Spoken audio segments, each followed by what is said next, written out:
আলহামদুলিল্লাহ, আমাদের ছোট্ট প্রয়াস শিশু কিশোর আলো মেলা ফাউন্ডেশনের পক্ষ থেকে আমরা 9 জনকে ঈদ উপহার দেব। ঈদ সামগ্রী প্যাকেটিং শেষ করেছি। আসলে আমাদের ইচ্ছা ছিল অনেক, কিন্তু আমাদের আর্থিক সমস্যার কারণে আমরা অতটা বেশি আগাতে পারি নাই। আমরা চিনি, সেমাই, দুধ, এভাবে অল্প কিছু মশলা টশলা দিয়ে শিশু কিশোর আলোর মেলা ফাউন্ডেশনের পক্ষ থেকে এই 9টা প্যাকেট করেছি। আপনারা যারা এই ভিডিওটা দেখবেন, যদি চান তো ইনশাল্লাহ ভবিষ্যতে আপনারা আমাদেরকে সহযোগিতা করতে পারেন শিশু কিশোর আলোর মেলা ফাউন্ডেশনের মাধ্যমে।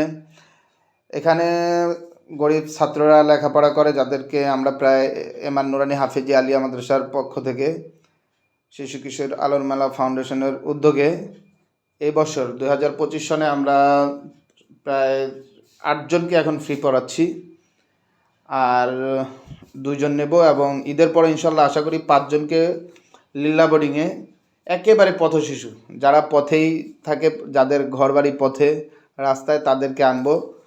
আপনাদের সহযোগিতা কামনা করি। তবে আপনারা চাইলে তাদের জন্য সহযোগিতা করতে পারেন ঈদের পর থেকে। যেহেতু আমাদের এখন বোর্ডিং নাই, আমরা বোর্ডিংয়ের কথা বলবো না, ঈদের পর থেকে বোর্ডিং চালু করব ইনশাল্লাহ। তখন আপনাদের সহযোগিতা আশা করি। শুধু মাদ্রাসার না, আমরা চাচ্ছি সামাজিকভাবেও যারা দুস্থ গরিব, এদেরকে যতটুকু সম্ভব চেষ্টা করি তাদেরকে সহযোগিতা করার, আপনাদের সহযোগিতা নিয়ে। তো আপনারা অবশ্যই আমাদের জন্য দোয়া করবেন, আমরা যাতে ভবিষ্যতে এই কাজগুলি আঞ্জাম দিতে পারি, গরিব দুঃখীদের মাঝে সহযোগিতা করতে পারি, এবং গরিব দুঃখী বা পথ শিশুদেরকে লেখাপড়ার ব্যবস্থা করতে পারি। আপনাদের সকলের দোয়া কামনা করছি এবং সহযোগিতা কামনা করছি।